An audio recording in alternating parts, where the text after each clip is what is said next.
How to access your lectures if you're having problems using doing your lectures, accessing them. Okay, so this is what you do. Look, if you click on the lecture, this is the student view. It should go to your lecture. It's not going anywhere. There it goes. Okay. You're going to come to this page. Yeah, Firefox can't open the page. Has something to do with Canvas. We haven't quite figured it out yet. But you can still access your lecture by going up to this gray strip up here. If you click on Week 1, Chapter 1 lecture, it will go directly to YouTube, and there you go. Oh, my goodness, there's my second wife. Or a lady that looks just like my second wife. So there you go. Okay. Ooh. Okay, this is the syllabus. Anyway, let me get rid of this. That's how you do it. Not that difficult. Yeah, you just click on this. You click on that, and take you to the same place. There she is again. There we go. That's how you do it. Yeah, hit modules. That will take you to this page. This is the second week. We're talking about the nervous system. Click on that, and you got it. Okay? So,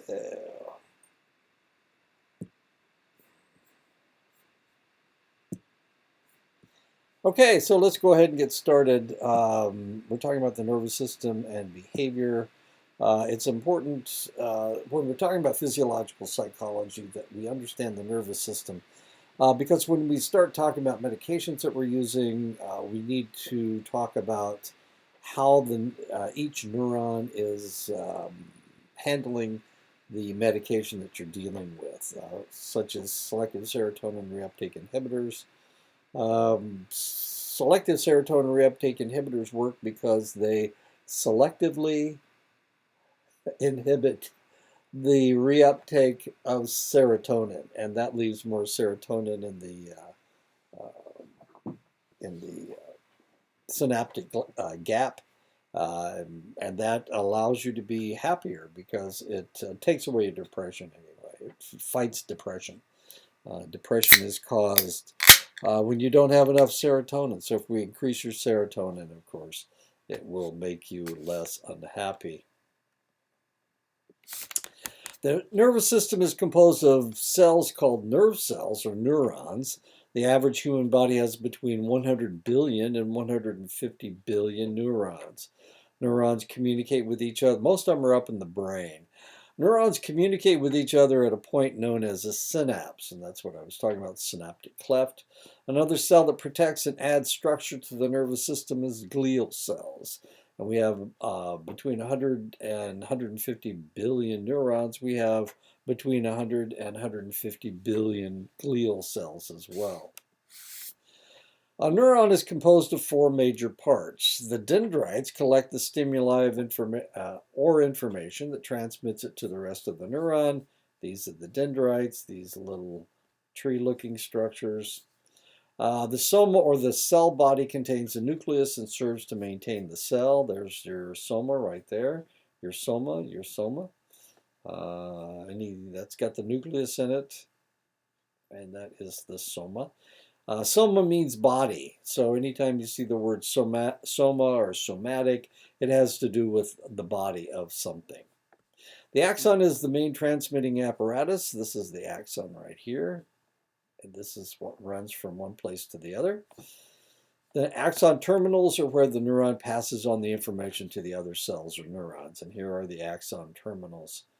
There could be one, there could be 100. And I'm going to show you pictures of neurons that are fairly intricate. So we have dendrites, we have the soma, we have the axon, and we have the axon terminals.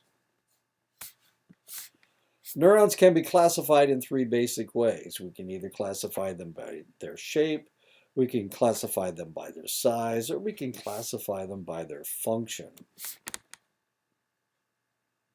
Multipolar neurons have many dendrites and a single axon. Here's a single axon, and here are the mass of dendrites. Same thing here, we have a mass of dendrites, and there's the axon, massive dendrites, and then the axon.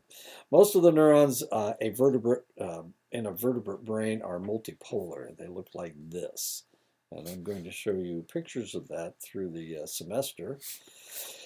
Bipolar neurons have a single dendrite at one end and a single axon at the other. Most of the neurons of the sensory system are bipolar, especially those of the retina and the olfactory system. There you go. They're bipolar. Brain looks like this. The neurons in the nose, in the taste buds, in your eye, they're bipolar. Monopolar neurons have a single branch coming off the soma that branches in two different directions. That's this one right here. One branch will be the input direction, and the other will be the output direction. But there are axons going in both directions. Some neurons are very large and some are very small. Examples of small cells would be granular, spindle, and stellate neurons. Examples of large neurons would be pyramidal, Golgi, and Purkinje neurons. Pyramidal, of course, they're shaped like a pyramid. Golgi and Purkinje were two individuals that discovered what the neurons look like. Two scientists. Functionally, neurons either receive stimuli, create a response, or connect the two. Sensory neurons collect the stimulus and pass the message on to the vast network of connector neurons or interneurons. Motor neurons connect to muscle or glands and create a response by making the muscles contract or by changing the activity of the gland. Neurons do not touch each other, but communicate between the dendrite of one neuron and the axon of another across a gap known as the synaptic cleft. It is an open area. And this becomes very important because when we start creating medications that affect you, normally what we're trying to do is we're trying to affect the chemicals in the synaptic cleft.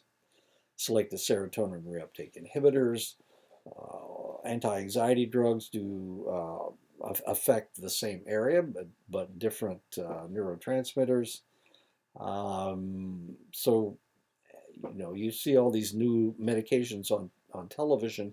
That's what they're trying to do. They're trying to affect the biochemicals, the chemicals in your synaptic cleft. At the end of the axon is the axon terminal. The axons end in expanded areas called buttons or boutons. Bouton is French for buttons.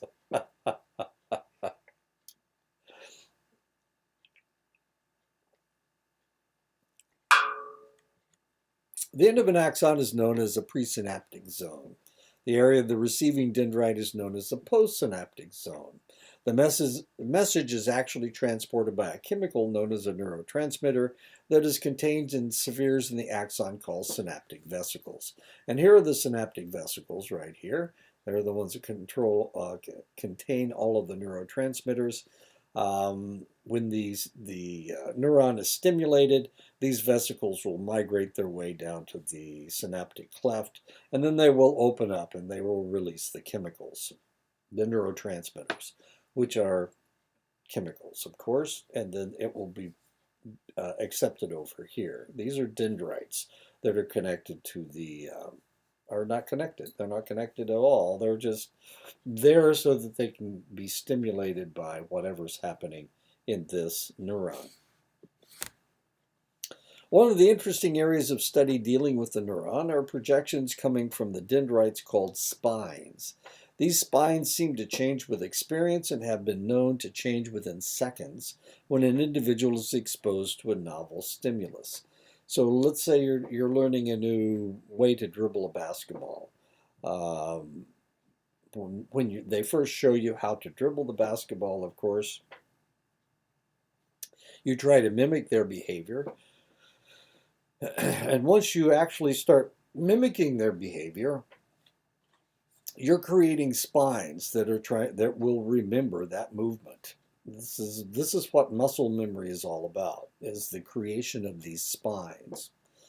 And now the question is, how many times does it take you to practice something before you remember it? How many times do we need to tell you something before you remember it? And the answer is, it's a magic number, and the number is 3. If you practice something 3 times, the third time you do it, it will stick in your memory. So the next time somebody asks you to do it, you'll be able to do it. Same thing with information. If we're talking about these spines, and I've just given you that information twice. If I give you that information a third time, then you will remember it. And this is one of the reasons why, instead of using tests to find out how much knowledge you have, I use tests as a review, and that gives you the information a third time, potentially a third time, and maybe you'll remember it after your review, after your quiz. And of course, there's neurons, and there's all the spines that are being created by experience. And it really doesn't matter what those experiences are. It could be watching a documentary on television and finding out that elephants have a strong memory. And the reality is, you're creating spines that will remember that piece of information for the foreseeable future. The axon projects from the soma in an expanded area known as the axon hillock. The electrical impulse begins in the widened hillock and intensifies as it moves into the narrower axon proper. That's the hillock, and here's the axon proper. Almost all neurons have only one axon. However, some have axons that divide and form several branches. This branching is known as axon collaterals. When someone smashes their finger, the stimuli must follow a nerve pathway to tell the brain what has happened. Nerves that take stimuli from its point of origin to the central nervous system are called afferent neurons. When the brain or spinal cord sends back a message to the affected area, the neurons on the reply pathway are referred to as efferent neurons. The soma manufactures proteins that maintain growth and function in the neuron. This protein is able to make its way down to the distant areas of the axon and dendrites by a process known as axonal transport. The protein is moved along tiny hollow cylinders known as microtubules. Protein molecules travel down smaller rods inside the microtubules called neurofilaments and even tinier microfilaments. These are all very important to pharmaceuticals. This is how we control neurons. Sometimes your neurons are overstimulated, like in the case of high blood pressure. So what do? We try to slow the neurons down so that your blood pressure stays stable. And that's what's happened to me. I have high blood pressure. And since I have high blood pressure, I have to take a beta blocker. The beta blocker actually slows down the protein moving through the hollow cylinders in my microtubules. And because of that, it lowers my blood pressure. Glial cells are part of the neuronal system in that they provide structure to the neuronal groupings and help hold them in place, and they help maintain the neurons by feeding them. There are 4 types of glial cells, and the glial cells all these names have to do with their size, or their shapes, their shapes. An astrocyte, astro means star, so it's star-shaped. Microglial cells are tiny. Oligodendrocytes, that is shaped like a tree. And a Schwann cell, actually, this is a name of somebody, but they are wrap themselves around neurons. These are glial cells. ones that are tiny, ones that are shaped like a star, ones that's shaped like a tree, and ones that are wrap themselves around neurons. Astrocytes are star-shaped glial cells that protect neuronal bundles, especially in the brain. The dura mater, a tough sheet that is wrapped around the brain for protection, is composed of astrocytes. Astrocytes contribute to the metabolism of neurons and provide restorative protein to them. And of course, if we were to open your brain, we would take a piece of your skull out, and then we would have to cut through the dura mater, and it would be all star-shaped structures like this. If you watch the first Guardians of the Galaxy, um, they were connecting their ships together, and they were forming star shapes like this, like the dura mater. Microglial cells are very small, hence the name micro. They migrate to areas of injury or disease and remove debris from injured or dead neurons. And this is very important because Alzheimer's is caused by debris from injured or dead neurons. And that needs to be cleaned out. If it's cleaned out, then you will not develop uh, Alzheimer's disease. If this is malfunctioning, then you will develop Alzheimer's disease because the debris from injured and dead neurons will build up and cause blockages. Myelin sheaths that surround and protect the neuron are created by glial cells. These myelin sheaths not only protect the neuron, but accelerate the response of the neuron. Oligodendrocytes provide the myelin in the brain and spinal cord. Oligodendrocytes means little tree cell. Whoops, that's the wrong direction. Schwann cells construct the myelin outside the brain and spinal column. So oligodendrocytes are in the brain. Schwann cells are in the rest of your nervous system.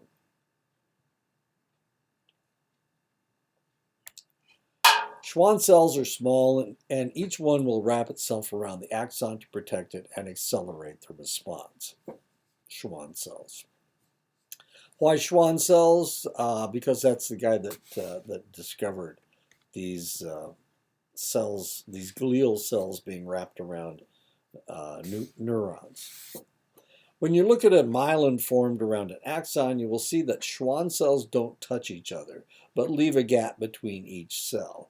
These gaps are known as the nodes of Ranvier, and what it actually does, it accelerates the movement of the electrical charge through the axon. When an individual suffers a blow to the head, the injury tends to heal slower than a blow to any other part of the body. This is because, besides causing localized damage, the glial cells become larger by taking on moisture. This is known as edema, and it may put pressure on select parts of the brain, causing malfunction. Usually that malfunction can be as severe as a coma. You'll be put in a coma, and you will have to wait until the swelling goes down before you come out of the coma. That's the way it works. But it can also swell in other areas of your brain and put pressure on that area of the brain, which in turn causes malfunction. So let's say you get hit in the back of the head. Now, the back of your head controls your eyesight. So if the blow is hard enough, potentially what will happen is that you will lose your eyesight. And when the swelling goes down, your eyesight will come back. And since the swelling won't go away all at once, your eyesight will come back in increments. And of course, this is what we're looking for when we're talking about a concussion.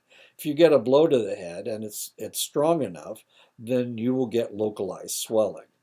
Now, one of the reasons why we ask you the questions, the concussion protocol, one of the reasons we ask you all the strange questions and try to get you to identify the number of fingers we're holding up and ask you who the President of the United States is and what date it is because we're trying to get you for one thing, we're trying to get you to speak, and that will tell us if you.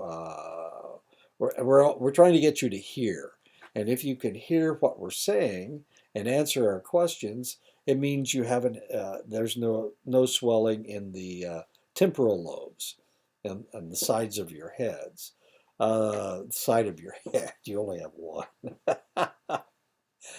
The reason we hold up fingers and ask you how many fingers am I holding up is because we want to know if there's any damage to the occipital lobe, the back part of your brain that actually controls your eyesight.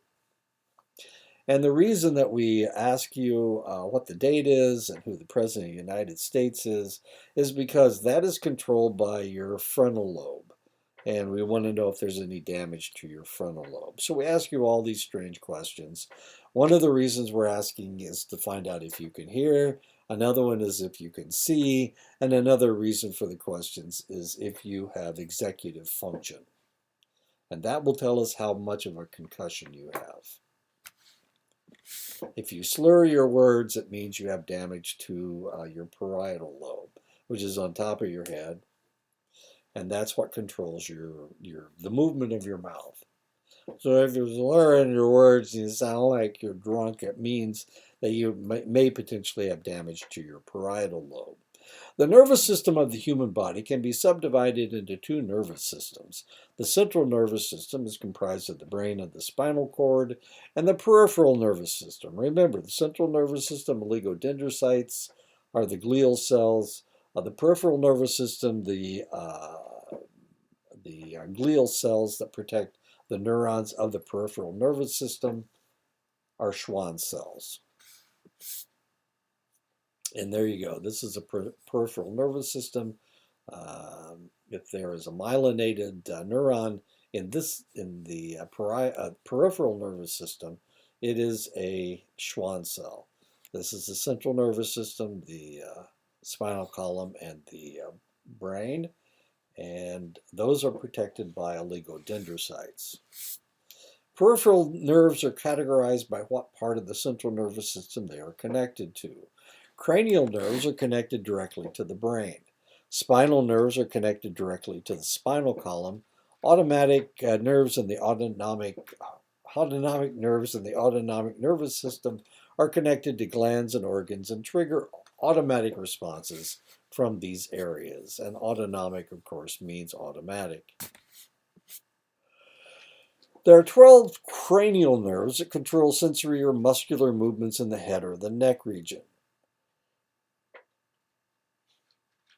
I've got allergies to one of my cats. I need to blow my nose. Just a second.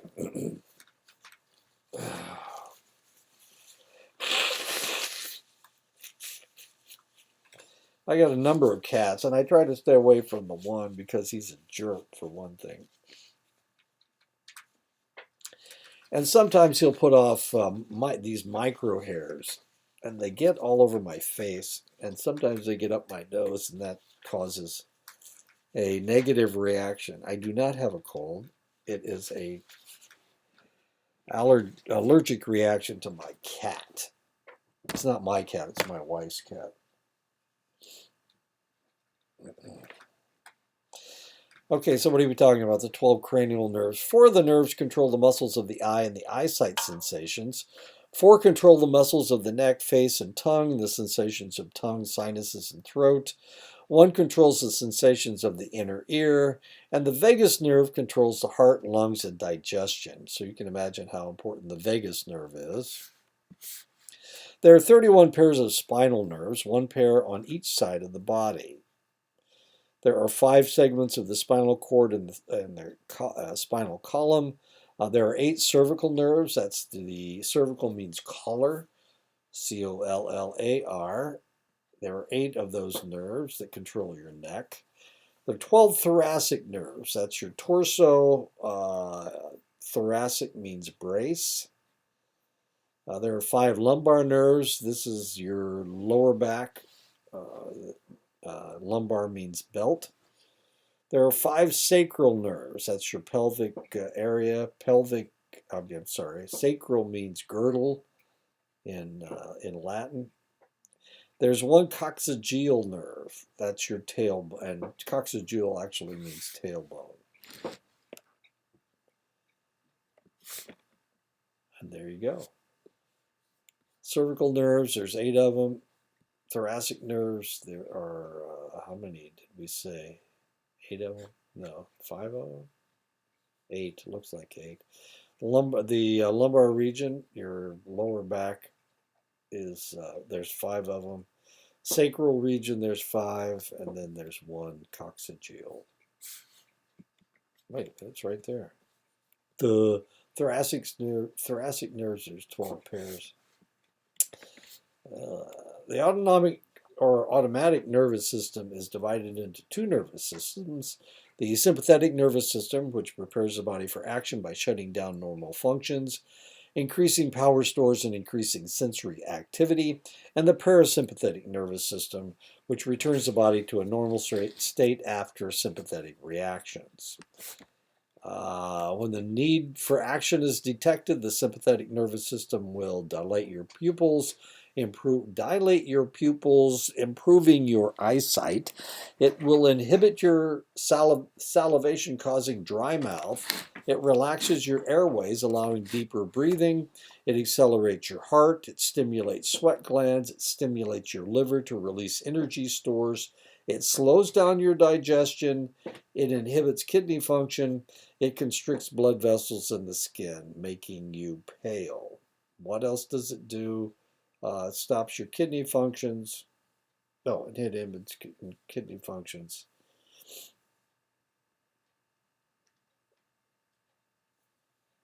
And now you're ready to fight or flee. Parasympathetic nervous system does the very opposite. It constricts your pupils, opening them up. It stimulates salivation. It closes them up. Constricts meaning stimulates your salivation, constricts airways, slows your heartbeat, stimulates digestion, dilates blood vessels in the intestines, dilates blood vessels in the skin, causing you to look flushed. One of the things that the sympathetic nervous system does, it inhibits your immune system, and that's not good. So if you're in danger too much, then you potentially or you're upset for an extended length of time. One of the things that will happen is that you may get sick in one way or another. People tend to have weak points in their body. My weak points are my kidneys and my teeth, as strange as that is. So if I have prolonged stress, my gums will swell up, or my kidneys will start having interesting problems. The average human brain weighs about 1,400 grams, about 3 pounds. That's the brain inside. The skull itself is fairly heavy as well to protect the brain. The major part of the brain is the cerebrum, which is divided into 2 hemispheres. Intellectual capacity seems to be contained in the surface area of the brain. The surface area of the brain is increased through ridges and folding that triples the surface area of the brain. The convolutions are called gyri, and the furrows are called sulci. The brain contains 4 fairly distinct lobes that have 4 fairly distinct functions. And of course, if you have a blow to your head, we need to know if if any of these areas were affected by the blow. If they are, then it will be termed a concussion.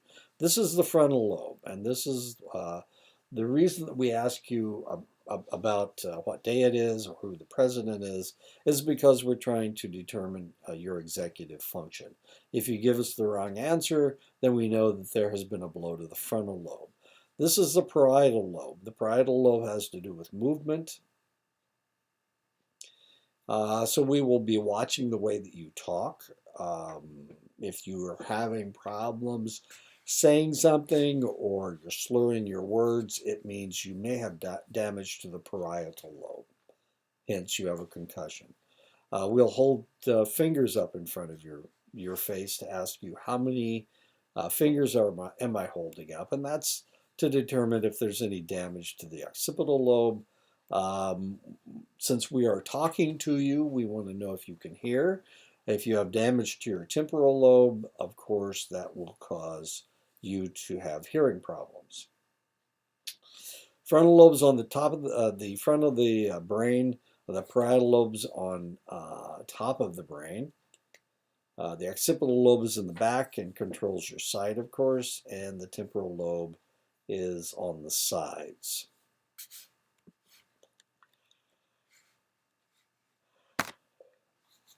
If an individual lost half of their brain before they reached puberty, except for some fine motor movements, they would seem perfectly normal. Their intellectual functioning would be almost the same.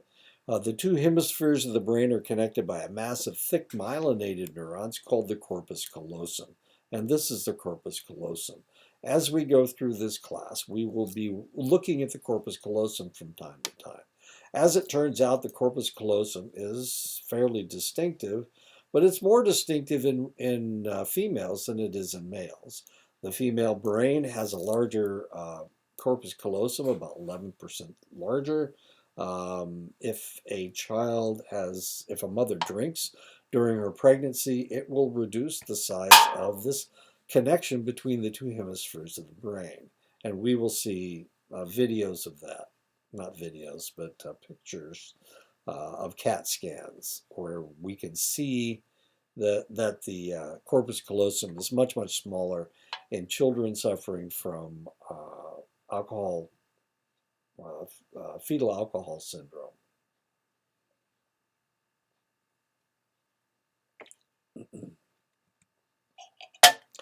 If we cross-sectioned an individual's brain, we would see that some of the brain is made up of tightly packed, non-myelinated neurons that look gray. Why are they gray? Because myelin is white.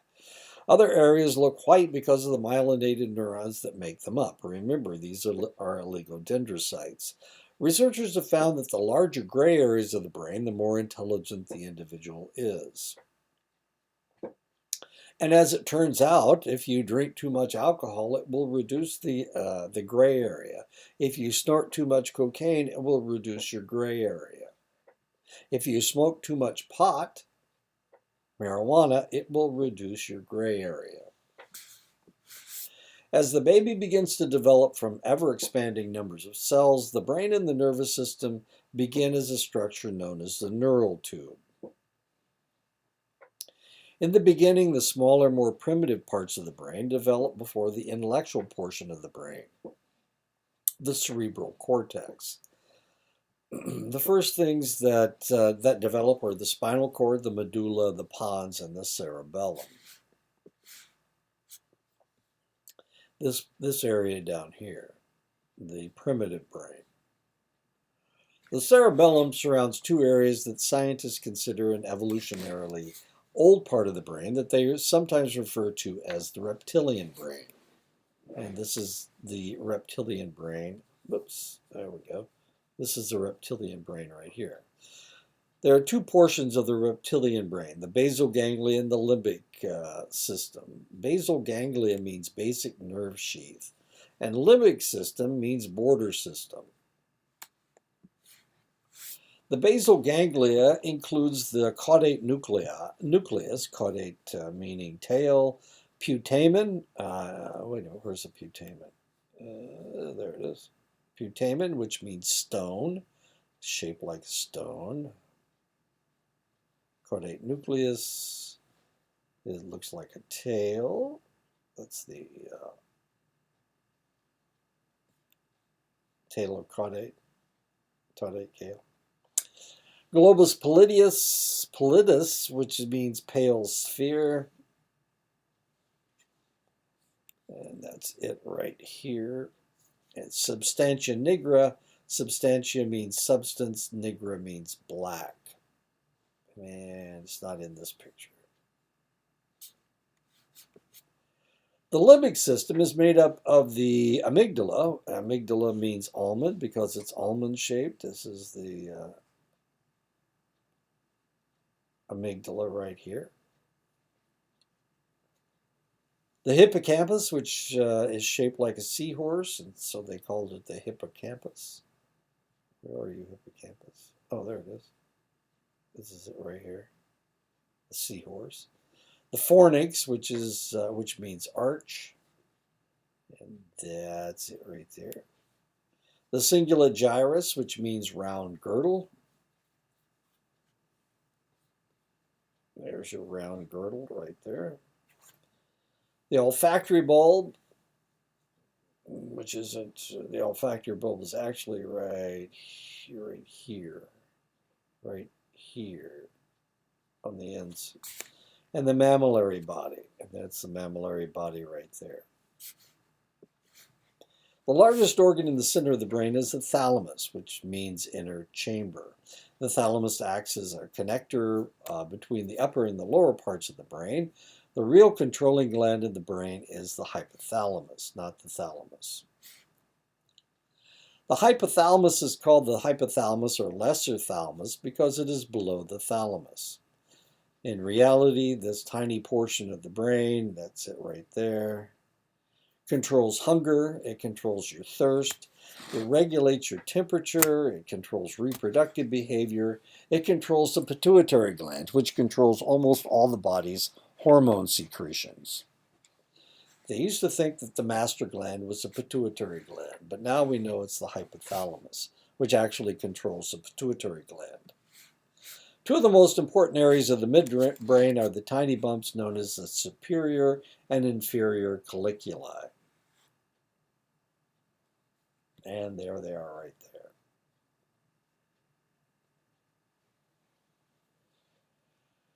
there. Colliculi means trough. The superior colliculi receives visual information. The inferior colliculi receives information about sound. The substantia nigra, black substance, releases dopamine, and if you don't have enough dopamine in your system, then it causes a problem known as Parkinson's disease. And the reason they call it, or Parkinson, of course, was the guy that found it, but Parkinson's disease has to do with movement. And that's a substantia nigra right there. The reticular network, reticular formation, which reticular means network, runs from the midbrain into the medulla. This portion of the brain controls sleep and arousal, temperature regulation, and motor control. It is the reticular formation that arouses a person when their baby cries. The cerebellum is composed of tightly packed and folded neurons. The neurons on the cerebellum form an interesting fan-shaped structure that includes granule cells, Golgi cells, and Purkinje cells.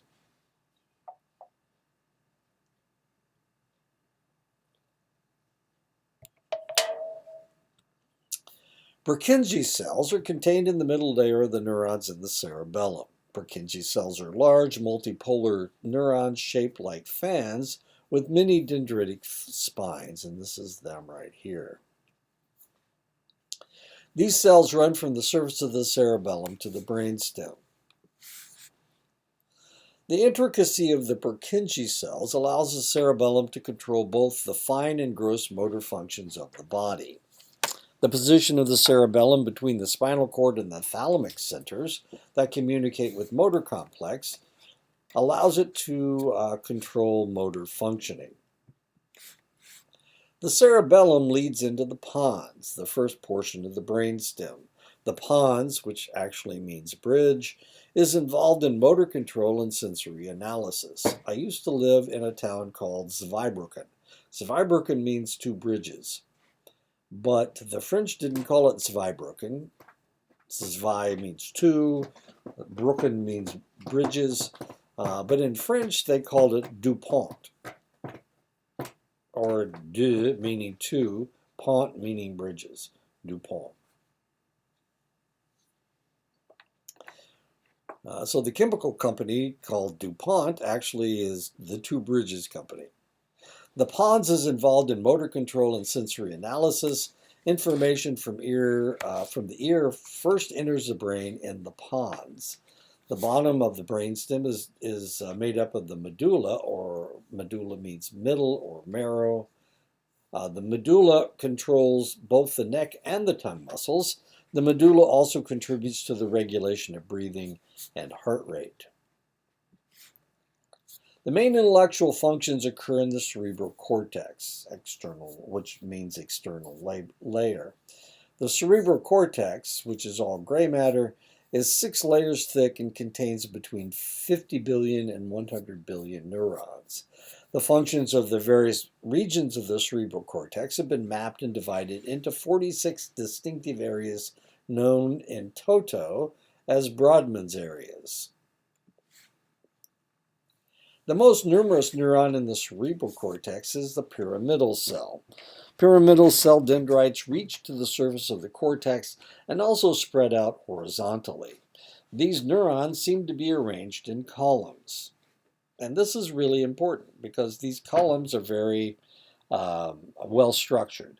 And if you have disruption in that structure, it causes schizophrenia because thoughts don't go in a organized pattern, they go in a disorganized pattern, and that's what causes schizophrenia. The main brain regions have distinctive geometric columnar patterns that seem to function as information processing units. Some columns begin in the surface and extend all the way to the white matter. The human cerebral cortex contains about 1 million cortical columns. Most cerebral communication runs vertically, but there are some areas of horizontal communication. The cortical columns of the neocortex are arranged in 6 distinctive layers. However, most communication is vertical, and select neurons will extend through several layers, some through all 6 layers. Besides the bony skull, the brain is protected by 3 protective sheets called meninges. The outer layer is a tough envelope of cells called the dura mater, or hard mother. That's what it means. That's what dura mater means, hard mother. The middle layer contains an open portion known as the arachnoid, through which flows the cerebrospinal fluid. And of course, its cerebrospinal fluid is the fluid that protects the brain. It's a cushioning. It cushions the brain, this fluid. The inner layer is a delicate membrane known as the pia mater, which means gentle mother. So we have the pia mater, the dura mater, and we have the arachnoid. And of course, the CSF, the cerebrospinal fluid, is what runs in between. When I was in the service, after I was in the service, I was a laboratory technician, and one of my jobs, of course, was drawing blood. It was collecting urine specimens. It was doing whatever needed to be done from the body. One of the things that we collected was cerebrospinal fluid. And of course, I didn't draw the cerebrospinal fluid. Doctors had to do that.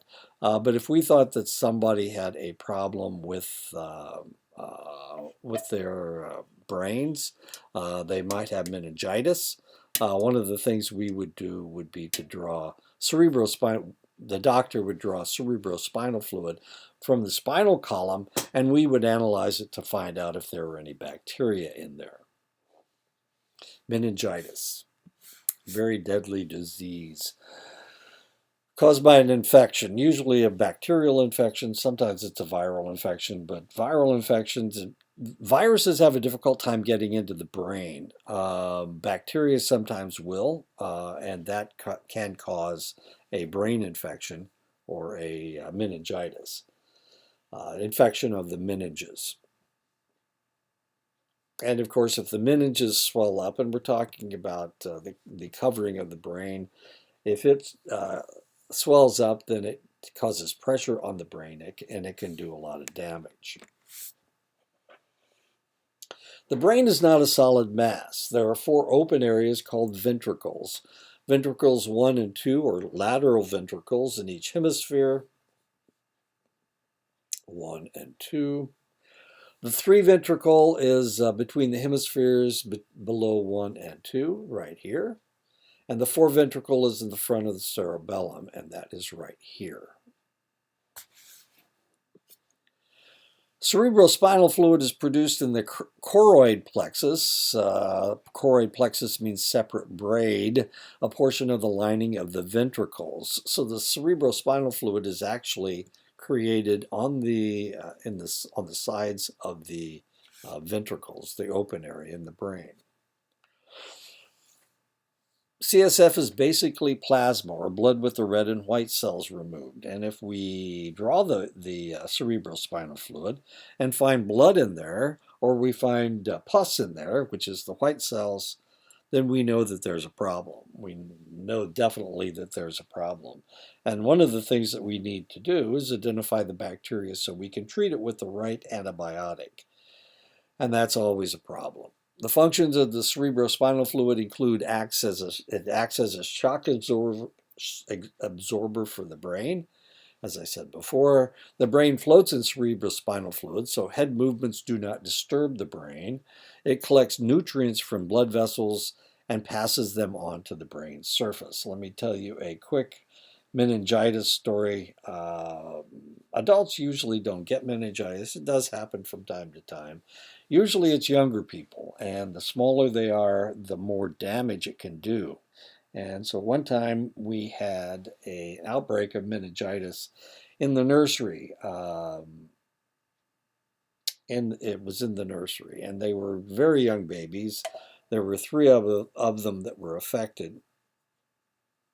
So we drew and it happened in increments. The first baby got sick, and we drew a spinal fluid from the child, from the baby. Not very much. I mean, this is a tiny little guy, so we couldn't get very much cerebrospinal fluid, but we got enough to do the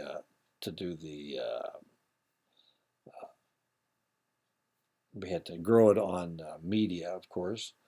I was the one that was working in microbiology at the time, and so we put it on all kinds of media. But one of the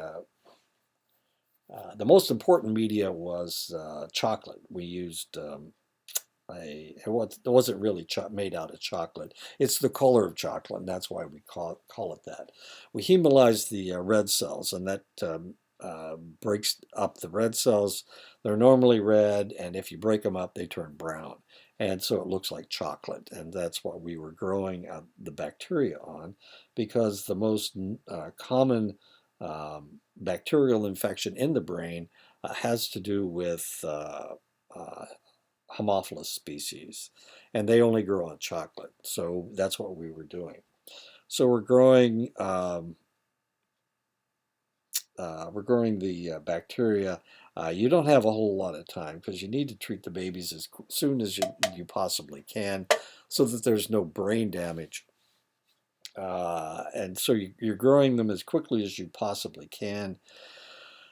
It only grows at temperature. It has to be in an incubator in order to grow. So I spread it out, and I tried to I identified it. I actually found it within about 8 hours, and I transplanted it so that we could see if there was more than one type of bacteria in there, and there was only the one, which was good isolation. We hadn't contaminated our specimen, and so we grew it out, and we put a antibiotic strip on it to see what would defeat it. And it turned out that it was Neisseria, Neisseria is a really fastidious bacteria. It causes gonorrhea. Can cause gonorrhea if it's Neisseria gonorrhea, but this was Neisseria parainfluenzae. And parainfluenza is not supposed to cause a problem, but in this case, it was in the baby's brain, and that was causing the baby to have meningitis. So we grew it. This was when I was in Germany. We grew it. I was in the Air Force, and the Army guys at the larger hospital got the specimen after we did, and they started growing it, and they were about 8 hours behind us, and so I identified it as parainfluenzae. The lead lab tech, who was an officer, Army officer, I was enlisted, who was an Army officer, he said it can't be parainfluenzae. That doesn't cause a problem. So they identified, they got contamination actually. It was the same specimen, but they contaminated their specimen. And he said it's got to be influenza instead of parainfluenza. Well, you treat the two of them with different antibiotics.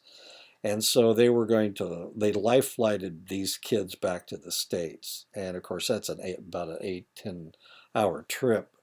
So they got them on the plane, all three of them, they got them on the plane, and they started treating the first kid with an antibiotic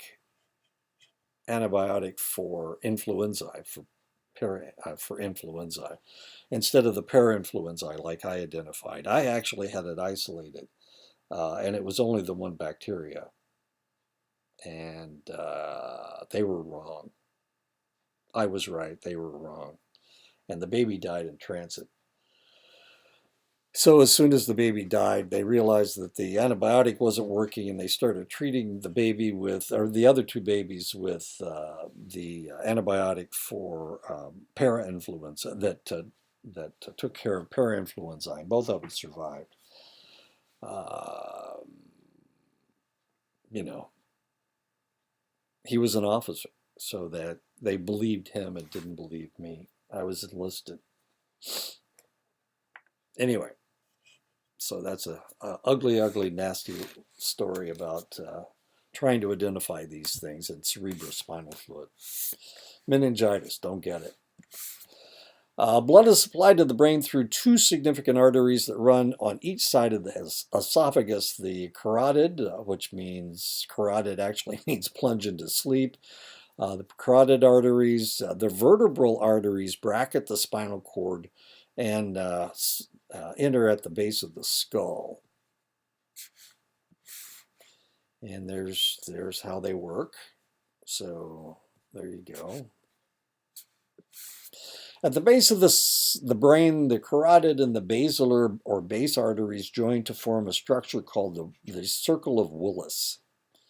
And that's it right there.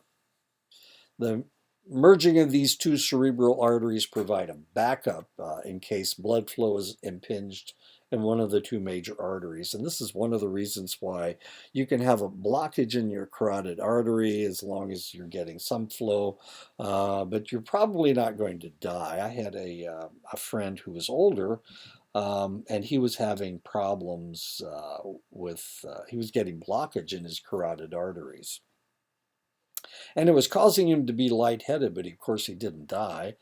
And eventually they went in and they cleared his blood vessels, and he was fine. But because he was getting blockages in his carotid arteries, it didn't kill him. Despite the rich tissue of the brain and the myriad of viruses and bacteria seeking entry, infections in the organ rarely occur. This is because of the capillaries in the brain are much smaller than the capillaries in other parts of the body. Substances in the blood will rarely pass into the brain, and this is called the blood-brain barrier. Very, very important because some antibiotics will not cross into the brain. Some medications won't get into the brain. An angiogram or vessel picture is an x-ray of the blood vessels. If a stroke is suspected, an individual can be injected with a dye, and the skull can be x-rayed to show possible hemorrhages, aneurysms. Aneurysm means a widening of the blood vessel, or occlusions, clots or blockages. That's what an occlusion is. Normally, if you have a problem, it's an occlusion, it's a blockage. Usually it's a clot. Sometimes the blockages are caused by cholesterol. This is usually the first test performed if a patient is suspected of having a stroke.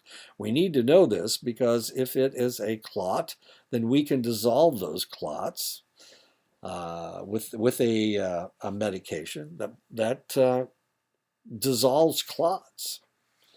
However, if it's an aneurysm or it's a hemorrhage, then if we give them the same medication, it will kill the person. So we have to be careful. A CT scan is an X-ray of the thin sliver of tissue. If a patient is suspected of having a tumor or a stroke, a CT scan would allow a physician to visualize the affected area. And this is a tumor right here. Whereas the angiogram and the CAT scan are both X-rays, the MRI uses radio waves and other magnetic energy to visualize the structures in the brain. And this is what that's what a CAT scan looks like, and that's what an MRI looks like. Small changes in structure, as small as a myelin or an individual axon, can be visualized with an MRI. PET scans are machines that detect radioactive activity in the brain. The radioactivity comes from radioactive impregnated glucose injected into the subject. As the various areas of the brain metabolize the glucose for their activities, the researcher is able to see which areas are active with select tasks. And this is what a PET scan looks like. We inject you with radioactive glucose. Because the body, all the cells of the body utilize glucose, feeds on glucose. If we inject you with radioactive glucose, we can tell which areas are the most active.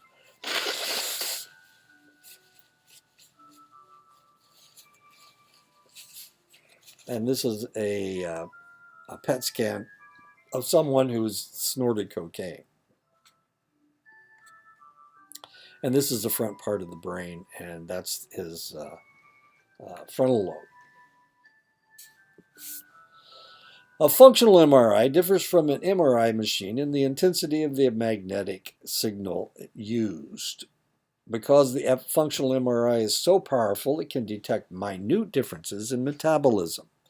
This gives researchers a similar picture as the PET scan, but without the radioactive injection.